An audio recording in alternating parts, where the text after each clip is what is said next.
हो गया।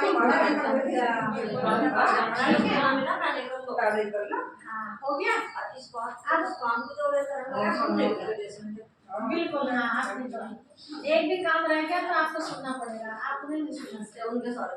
आप लेके बाबा से वरदान, कल बताया था ना आपको, बाबा 3 तरह से हमें शिक्षा देते हैं। सुनो शिक्षा,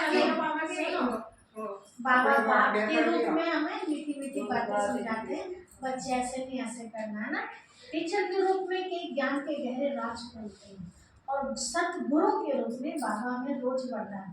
कितना आश्चर्य की बात है, लोग बाबा को आपने देखा होगा, सुना होगा, सीरियल में भी देखते हैं, लोग बाबा हजारों वर्ष तक तपस्या करते हैं, तब जाके उन्हें एक वरदान मिलता है, और कईयों को तो मिलता ही नहीं। चल ऐसा बताते हैं कि ऐसे से ऋषि होके चले गए जिन्होंने गुफाओं में बैठ के, अंधेरे में बैठ के तपस्या, अखंड तपस्या, बैठे बैठे शरीरों में घास उग गई, दीमक लग गई, और ऐसे बेचारे मुझे भगवान फिर भी नहीं, और हमें घर बैठे भगवान मिल गए। सोचने वाली बात है, तो अच्छी बात है घर बैठे। हाँ जी, हाँ तपस्या कर रहे हैं ना वो, इतना कठिन, कई आग जला लेते हैं चारों तरफ, तब बैठते हैं, कई एक टांग पर खड़े रहते हैं महीनों भर तक, है ना, कई गड्ढे में बैठ के तपस्या करते हैं, कई पानी में इतना डूब के, वो सोचते हैं कैसे भी करके भगवान मिल जाए बस इतना, लेकिन विचारों को फिर भी नहीं मिलता। और बाबा हमें देखो बिना मेहनत के वरदान दे रहे हैं। आज क्या वरदान है? लौकिक वृत्ति दृष्टि का,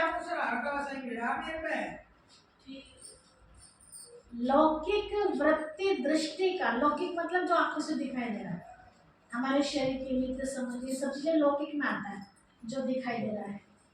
लौकिक वृत्ति माना सोच, दृष्टि मतलब देखना, लौकिक वृत्ति दृष्टि का परिवर्तन कर अलौकिकता का अनुभव करने वाले ज्ञानी तो आत्मा भव। रोज हमारे सलोनी बहन कौन सा पाठ पढ़ा रही थी आपको? हम आत्मा है, और सब कौन है? आत्मा। तो ये हो गया अलौकिक, है ना। मेरी चाची लगती है, शरीर के नाते से चाची जी, लेकिन वैसे कौन है?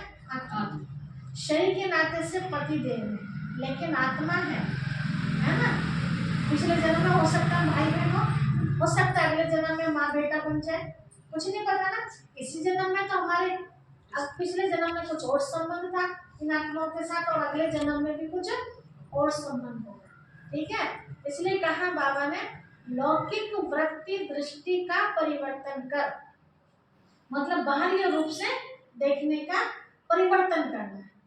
परिवर्तन का मतलब ये नहीं कि हमारे संबंध ही खत्म हो जाएंगे। अब जो सासू जी लगते हो तो सासू ही लगेगी ना, वो बहन कैसे लग सकती है। लेकिन अगर आत्मा की नजर से सोचे तो कुछ चीजें ऐसी होती है जो हमें मुंह से नहीं कहनी होती, ठीक है, अंदर से समझने की चीज होती है। हम मुंह से थोड़ी कहेंगे मेरी बहन है, मुंह से तो मेरी ताई के बराबर नहीं है ना, ठीक है, कहने को ताई, लेकिन अंदर से क्या हम सब एक पिता के बच्चे, भाई, आत्मा। तो लौकिक वृत्ति दृष्टि का परिवर्तन कर अलौकिकता का अनुभव, अलौकिक मतलब जो इन आंखों से दिखाई नहीं देता उसे अलौकिक। तो क्या नहीं दिखाई देता? आत्मा नहीं दिखाई देती। अलौकिकता का अनुभव करने वाले ज्ञानी तो आत्मा भव, मतलब ज्ञानी किसे कहेंगे? जो आत्मा देखता, और अज्ञानी किसे कहेंगे? जो शरीर को देखता है। शरीर में क्या आता है? ये काला है, ये गोरा है, ये मोटा है, ये पतला है, ये सुंदर है, ये बदसूरत है, ये लंबा है, ये बोना है, ये आता है गरीब है, अमीर है, ये पढ़ा लिखा है, ये अनपढ़ है। ये दृष्टि हमारी ये तो देखती है, तो इसमें फायदा हमारा, नुकसान है। ये चमार है, ये कुमार है, ये बनिया है, ये सेठ है, ये जाट है, ये सैनी है, ये ब्राह्मण है, ये क्या? तो देखने में बड़ा नुकसान है, इसी में तो मतभेद आते हैं। तो ये दृष्टि हमारी खत्म। हम सब किसके बच्चे हैं? शिव बाबा, है ना। अब इसका मतलब ये नहीं है कि जो जमादार है आत्मा रूप से तो भाई है, बाकी शरीर की दृष्टि से तो आपको समाज के नाते बचाव करना पड़ेगा। मैं कहने लो ये तो भंगे के घर में जाकर बैठने लगी, समझ रहे बात? इस चीज को आपको देखना है, अपनी जो बाहरी मर्यादा है हमारे परिवार की उसको भी लेके चलना, लेकिन अंदर से क्या समझना, आत्मा सब बाबा के नीचे। हो सके पिछले जन्म में मैं बंगी के घर में थी, कुछ पता कि अगला जन्म मेरे बंगी के घर में हो जाए, कुछ नहीं पता। ये तो शिव बाबा को पता है हमारे कर्म कौन से सही हो रहे कौन से नहीं हो रहे, इसमें हम और आपको नहीं पता चलेगा। निर्णय लेने वाला, जजमेंट करने वाला तो वो है। इसीलिए बाबा कहते सबको क्या देखो, सब एक आत्मा। अब बाबा इसका खोल के बता रहे 4 लाइनों में। लौकिक संबंधों में रहते हद के संबंध को ना देकर आत्मा को देखो। रहना लौकिक में सन्यासियों की तरह को घर बार छोड़ के गेरवे कपड़े पहन के नहीं रहना है, रहना घर में ही, लेकिन देखना क्या सबको, आत्मा। आत्मा सब कैसी आत्मा, बहुत अच्छी आत्मा।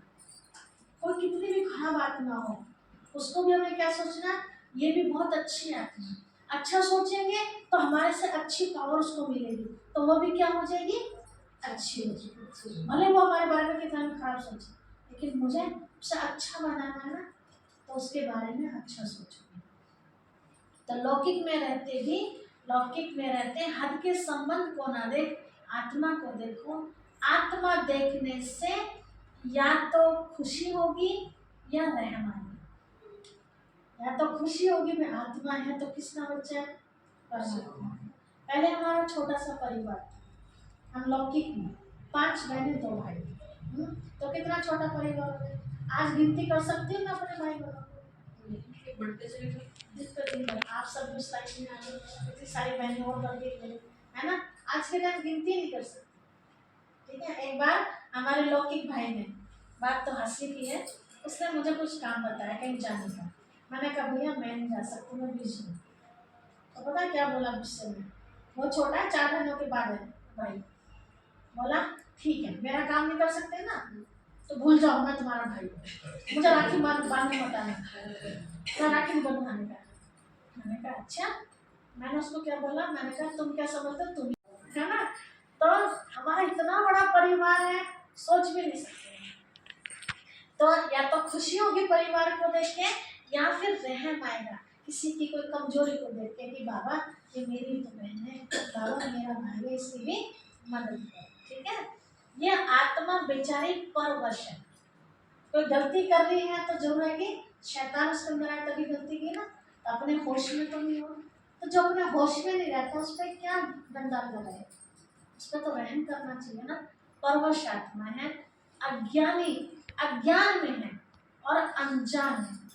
कोई भी गलती इंसान करता है ना, अज्ञानता वश करता है, ज्ञान नहीं होता। या कहे उसके संस्कार पक गए हैं, जैसे दारू पीने वाला, ज्ञान है नहीं पीना चाहिए लेकिन फिर भी पी रहा है, तो इसका मतलब वो आत्मा कमजोर है। तो उसे तो शक्ति हमें देनी पड़ेगी ना जीत पाने के लिए। तो वो अनजान है, अज्ञान है। मैं ज्ञानवान आत्मा हूँ, तो उस अनजान आत्मा पर रहम कर अपनी शुभ भावना से बदल कर दिखाऊंगी।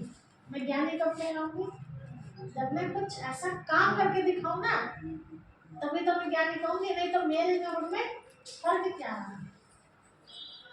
अपनी वृत्ति और दृष्टि को बदलना ही अलौकिक जीवन है।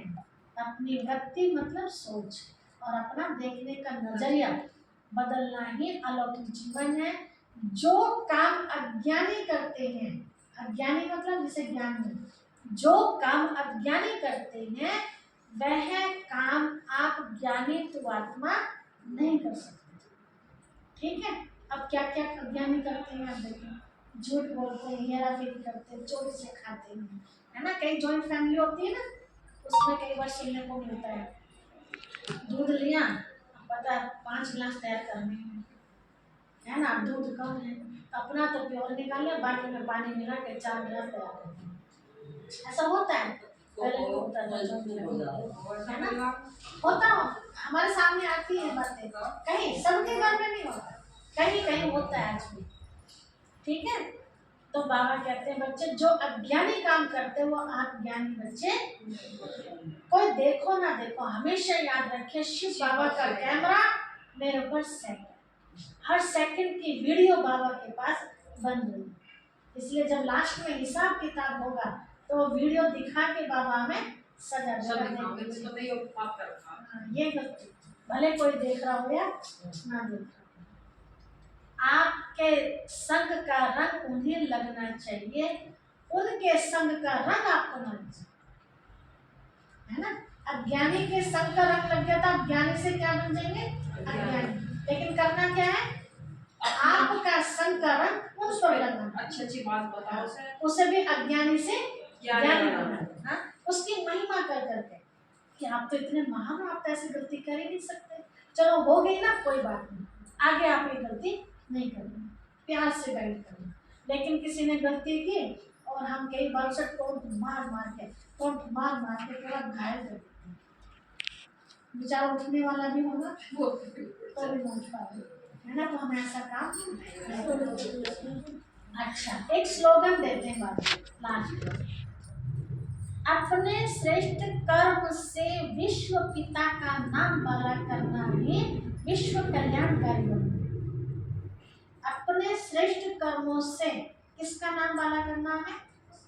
शिव पिता, जो विश्व का पिता, उसका नाम बाला करने वाले ही विश्व कल्याणकारी बनते हैं। ठीक है, और इस तरह से बाबा की ये मूल्य भी हमें मिलती है। ठीक है, चलिए, तो इस